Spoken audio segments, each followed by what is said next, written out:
We're told that Grand Canyon is a testimony to millions of years of Earth history. However, when we look at the rocks in the canyon itself, what it speaks to is a huge global catastrophe, Noah's flood.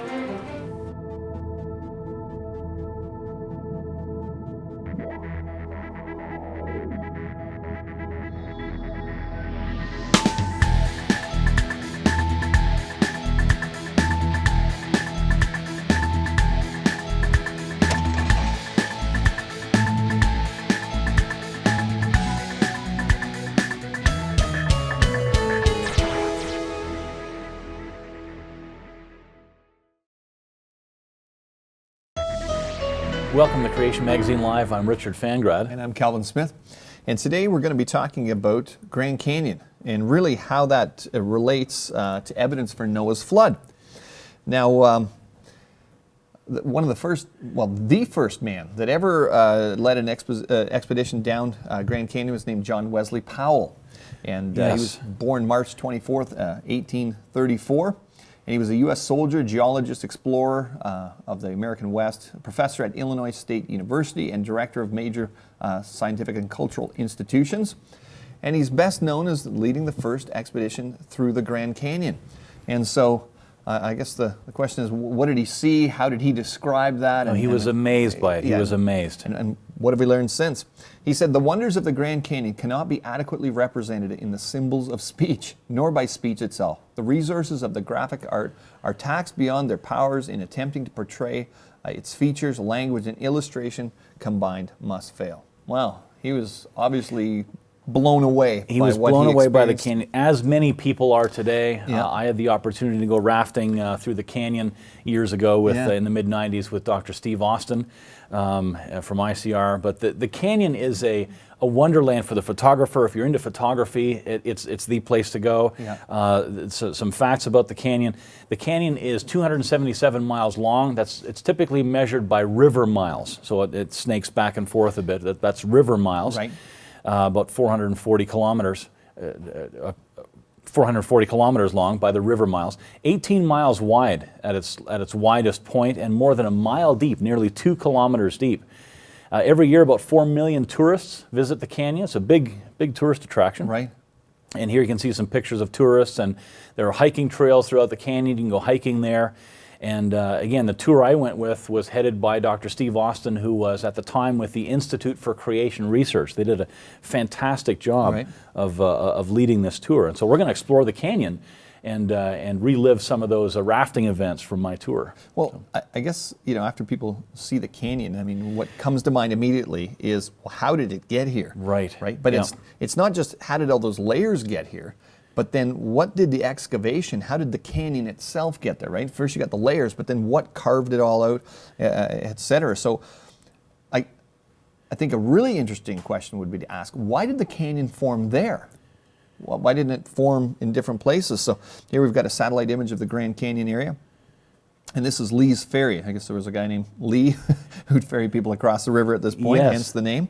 And this is where rafting groups typically begin today. And you can see the rivers marked in blue. The dark green area in the center of the picture is a forest of mostly ponderosa pines. And the standard explanation for the formation of the canyon is that the Colorado River did it over millions and millions of years. I mean, if you talk to the park rangers and interpretive plaques, they're going to give you the same story, right? The layers got laid down over millions of years of Earth history, and then the Colorado River carved out those layers slowly, etc. And that's how we got there, but there's some problems with that, right? There is, yeah. You can see here, it's kind of in the middle of the picture, the East Kaibab monocline. A monocline is an incline in one direction. On one side of the monocline, it's 9,000 feet above sea level. On the other side, it's 6,000 feet above sea level. Right. Now, as the river approaches this area and flows along the unwarp, as would be expected, but then it turns and goes through the unwarped area. Through the upwarp there. Upwarped area. Yes, yeah. It traveled, and that's the first question. Why is the canyon there? Right. I mean, so it went from where it was 6,000 feet above sea level to where it was 9,000 feet above sea level. How would the canyon form like that? You would expect the river, if the canyon was going to form, that it would form along that upwarped area, not going through it. Right. Hence the question. And you can see an aerial photo here. That's the East Kaibab monocline. It's, again, an incline in one direction. There's 3,000 feet of upwarp. And you can see the canyon in the foreground there. Yeah. That's just, why is the canyon formed there? It's a puzzle for evolutionists. And of course, they have explanations. Right. So I guess we're going to really take a look at this here in detail and try to see if what the Bible says about Earth history can explain this better than what the evolutionists are doing. That's exactly it. Now, as far back as the 60s, the geologists who study the canyon have basically scrapped the idea that the river carved the canyon.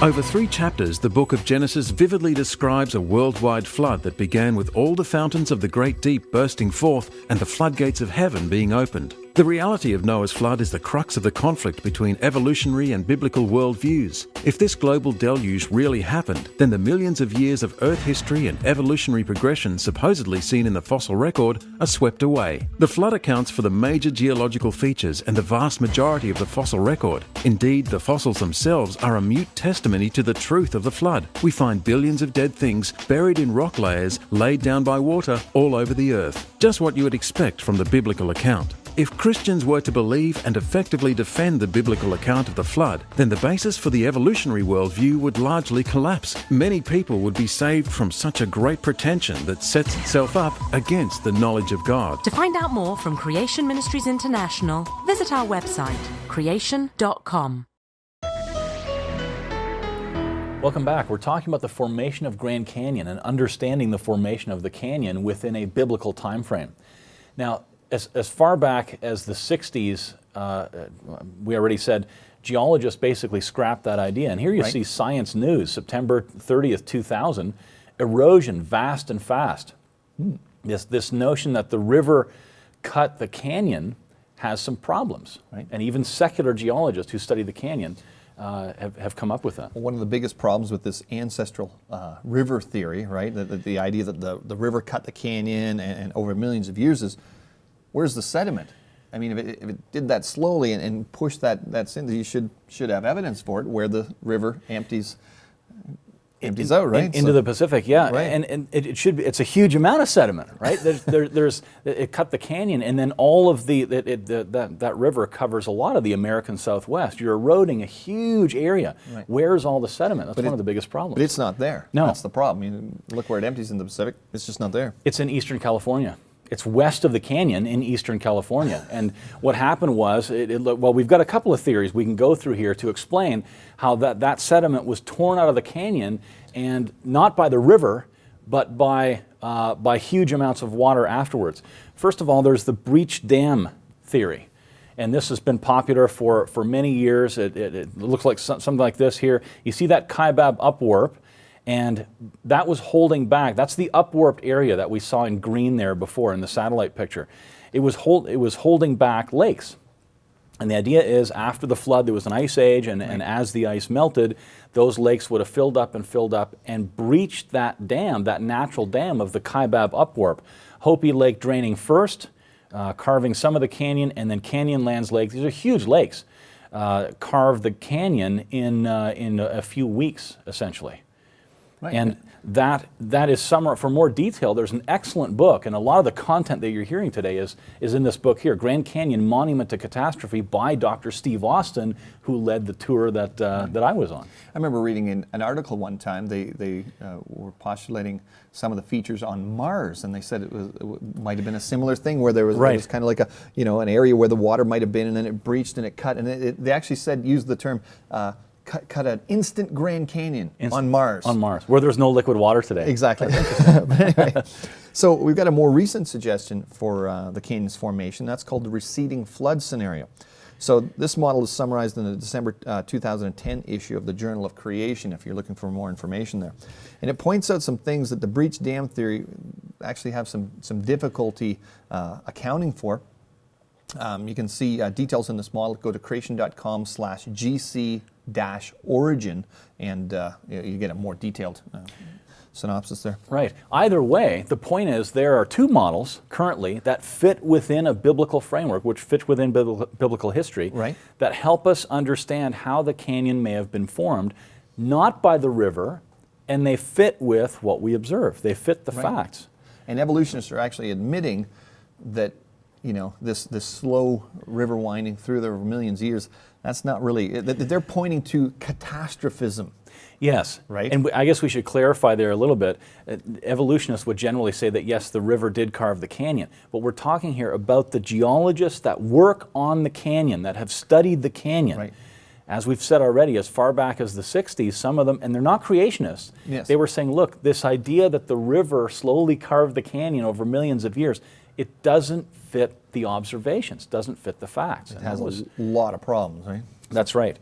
So our Grand Canyon tour was led by Dr. Steve Austin. Here's a picture of Dr. Austin as he was in the 90s there. Some other scientists were along as well. These are guys with PhDs that got their PhDs at universities, just like other scientists do. There's this notion that there's no real creationist believes the Bible. Here's Dr. Andrew Snelling. And he's another geologist. He was one of the guides on the tour as well. So here he is pointing to a cross-section of the rock, the strata in the canyon on his T-shirt there. You can see that was kind of the chalkboard. And look at our classroom. there it is right behind us. Big classroom. So it's a wonderful time there in the canyon. So as we were driving toward where we were going to put the rafts in, we drove by here we're driving toward Lee's Ferry. There's the Vermilion Cliffs in the back, the Echo Cliff silhouetted here in the front. And we have, here's the area again. This is where we're going to be. And if we zoom in on that, Lee's Ferry is right up there. And here's the Vermilion Cliffs. And here's the Echo Cliffs. And as we drive by those cliffs, here we are in the tour bus again. There's the cliffs on those sides there. The canyon is in the middle. And there's the Vermilion Cliffs, there's the Echo Cliffs again. As we drive past those, it was pointed out to us, where's the talus? There should be way more rockfall evidence at the bottom of these cliffs. If they've been exposed for millions of years, there should be way more rockfall at the bottom, but there's nothing there. That again doesn't fit with millions of years, it fits with the Bible.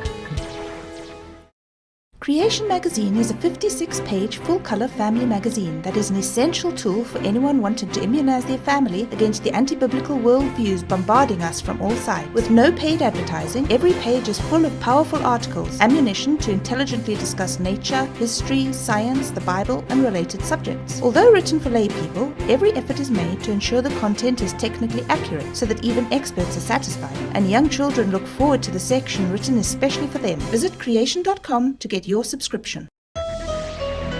Welcome back. On this week's episode of Creation Magazine, we're looking at geological features of Grand Canyon and seeing how its formation fits with biblical history. Yes, it does. And once we got on the river, you can see pictures of us here putting on our rain gear. And the water in the river is very cold. That's why we had to wear this, but it's Mojave Desert environment there.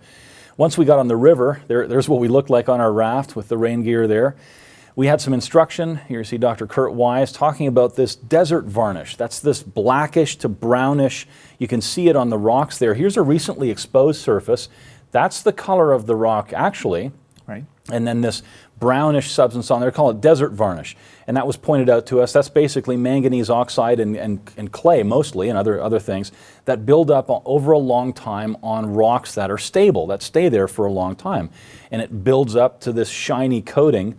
And desert varnish indicates a long period of stability of those rocks, not slow and continuous erosion that we're always blasted with. Right, and also the thickness of the desert varnish on rocks at the top of the cliff is the same at the rocks near the bottom of the cliff, and that suggests that the entire cliff face has been exposed for the same amount of time, right? Right. There's a little evidence that's evidence here, little bits, I guess, from your trip you saw all over the place that points to evidence that those millions of years didn't happen. That the biblical history, a young earth, that's consistent with what the Bible said. It doesn't prove it, right? But it's consistent with it. Right. It's another little evidence.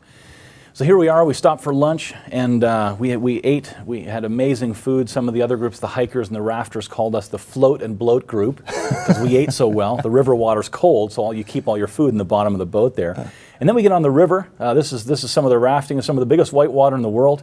Keep your eye on the blue hat on the right side of the screen there. bang, into the rapids. That's fun. I mean, you all ought to try that sometime. It's great fun. And here we get to the Redwall limestone. Redwall limestone, we'll just put a chart up here showing a cross section of the canyon to give an idea of what we're talking about here. There's the Redwall limestone. Now in the canyon, it's often difficult to get an idea of scale. And so we'll just do this little exercise here. In your mind, see that cave ahead of, there's a raft ahead of us there. How big do you think that cave is? That's called Redwall Cave. Let's get a little closer. Now here's a shot from the back of the cave looking out toward the river. It's huge. It's the things in the canyon, it's difficult to get an idea of scale because very, very far away there's no school bus there or nothing that we're Point familiar of reference with. that you're... Yes. Yeah, so we stopped, the reason we stopped at Redwall Cave was to play in the cave and also look at some fossils. Here Dr. Kurt Wise, who got his PhD in paleontology under Stephen Jay Gould at Harvard, he pointed out these are crinoids. Here's some crinoids here, crinoid stock, and some bryozoan fragments. Right. And here's an artist's reconstruction of what a crinoid looks like. I guess one of the things about a study of modern crinoids shows is that the head disintegrates very quickly when it dies, right? And so what you're showing here is complete crinoid fossils found in the Grand Canyon. So that means they must have gotten buried very, very rapidly. Here we can see one of the stalks of the animal, but along the Hermit Trail in central Grand Canyon, also in the Redwall limestone, many crinoid heads have been found buried together with broken and sorted discs from the stalks. So rapid burial by moving water is implied because the same water can both sort the discs and rapidly bury the crinoid heads before decomposition. Right, and the typical scenario for limestone is that limestone forms, and the geologists in the canyon say, well, the Redwall limestone formed at the same way, at the rates that limestones form today. Well, how do limestones form today? They form in warm oceans like the Caribbean Ocean at a rate of 1 inch per 1,000 years. Well, we wouldn't find crinoids with the heads that disintegrate rapidly if it was buried that slowly. It must have been buried quickly, and again, that fits with Noah's flood. Right.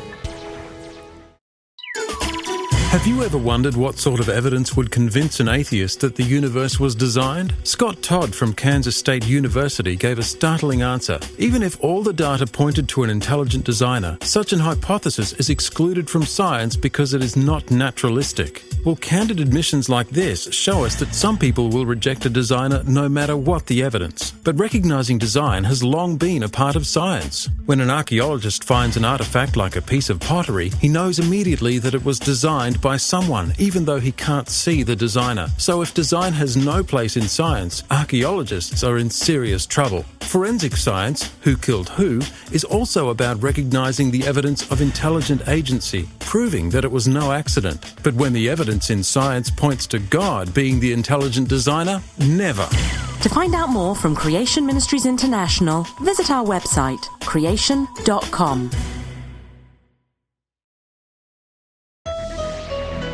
Welcome back. We are rafting down the canyon and looking some of the evidence there in the rocks for catastrophism, for things that we would expect going on in a global flood. Right. We had a great time on the canyon. Here's what we looked like on day 2.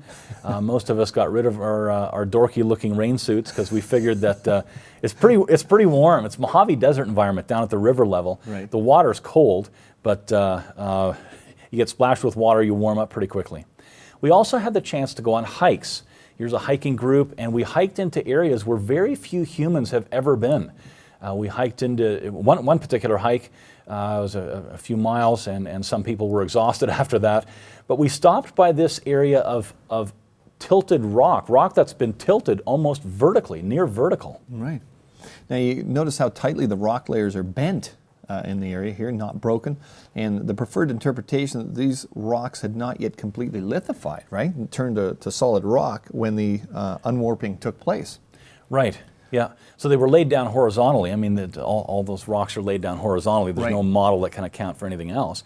And then they're tipped up. Right. Well, this this canyon that we were hiking at, it's right here. So here's the East Kaibab monocline, 9,000 feet on one side, 6,000 feet on the other side. You can see the river there, and we're exploring one of the side canyons just off of the river by the East Kaibab monocline, where this massive upwarp had taken place. Yeah. Another thing that the scientists did was they gathered rock samples. So we gathered some rock samples. We got some samples from the Cardenas basalt down here very low in the canyon, and some samples from lava flows from volcanoes near the rim of the canyon that spilled the lava down to the river level. Now, which of those rock samples should be younger? The ones on top, of course, right? Think of the sequence that they would have been laid down. Right. And when the data came back, it was quite astonishing. Quite different, eh? So here's the data came back, 1.07 billion years, 1.34 billion years. So that means the stuff on the top is older than the stuff on the bottom. Now these are dates from using the rubidium strontium method, isochron method, right? So this method is supposed to get rid of some of the, some of the problems, we'll say, with some of the other dating methods. It's supposed to be a more accurate, reliable way of dating it. But in this case here, the canyon got laid upside down, is basically what their dating methods are. If we go with that dating method, and all dating methods involve making assumptions. I mean, even the majority of them that we'd be familiar with that point to a more recent creation. The majority of dating methods point to a more recent creation anyways. But even those involve making assumptions. Right. You have to. You have to, because you weren't there. There's no repeatable, observable test. You can try to determine something that happened in the past, right? Yeah. So it's not an absolute dating method at all. Yeah. And those results are actually, they form a chapter in Dr. Austin's book here, Grand Canyon Monument to Catastrophe. It's an excellent book to get if you're thinking of going to the canyon, or if you'd like to look at a real example of where rock samples were dated, and the data is not censored, it's not massaged to fit any evolutionary time frame. Yeah. It's just displayed there, and various reasons are given why those dates came out the way they did. Well, I think this is really important for many Christians to really dig into this, because I find a lot of people just think that, well, scientists have proven this, they've proven that using these dating methods, and they don't fully understand. It's almost like this authoritative declaration, and then you just go, well, the scientists have proven, and if you don't really dig into it, you're going to perhaps have your faith shipwrecked because of that. Assumptions or presuppositions, we can call them that, play a major role all over the creation evolution issue. I mean, evolutionists assume a certain history to be true, and we as Christians, as Bible believers, we assume a certain history to be true. Our history happens to come from Scripture. But what's really great for us as Christians is that when we go out and examine the world around us, it fits with our preconceived notions, which come from Scripture. It fits with those. Right. It fits with the history that we have there. Yeah, so that's right. It's really great. Then, of course, on the other side, evolutionists find many things that don't fit with their history, and of course, that's what we point out on this program. And creation.com, you can go to the website, Creation Magazine, things like that. Rafting the Grand Canyon, the DVD here would be a great one for you to pick up. That's your talk. That explains in more detail. So just encourage people. Get resources, look into this, and you find that, guess what? You can trust the Bible. Genesis Verse by Verse is a Bible study tool available on CMI's website, designed to help pastors, students, and laymen alike study the book of Genesis like never before. And it's completely free. Simply look up any verse in Genesis 1 to 11, or just scroll down the page. The center column provides links to articles that answer common questions pertaining to that verse and the topics that naturally arise from them. Visit creation.com to use it today.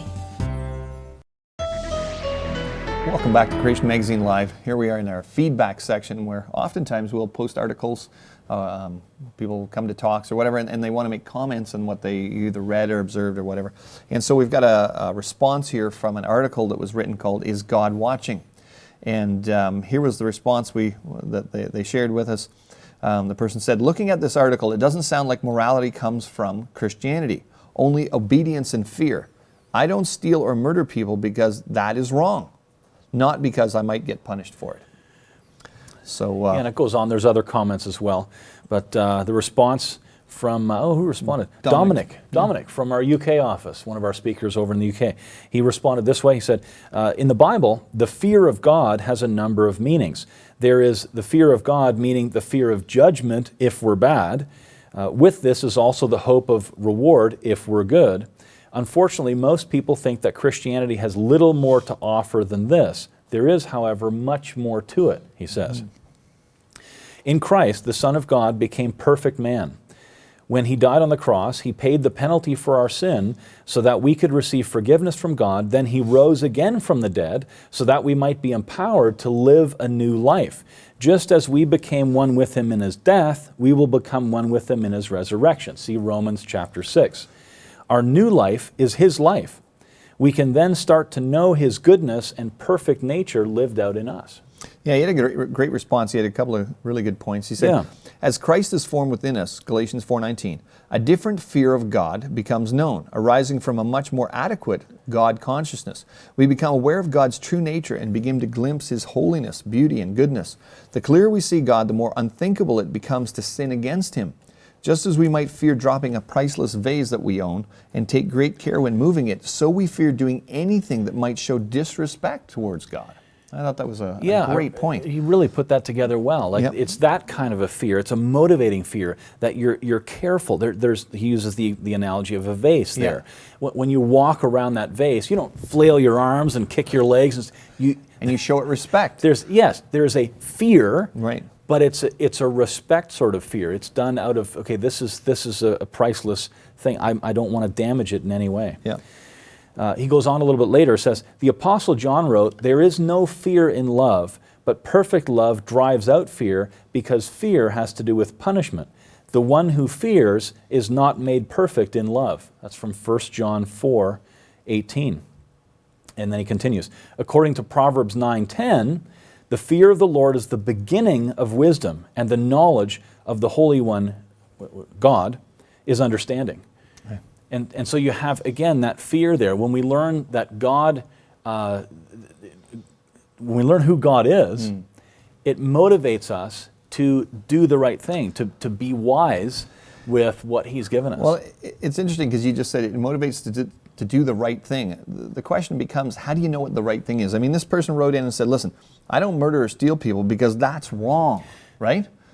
The thing is, if you don't believe in God, where is your standard for right and wrong? Yeah, there's no, if there's no basis for it. For this person to say this is wrong, what that means is they're saying, look, there's a moral law, and I know it, and you know it, and I'm not going to do it because I know it's wrong.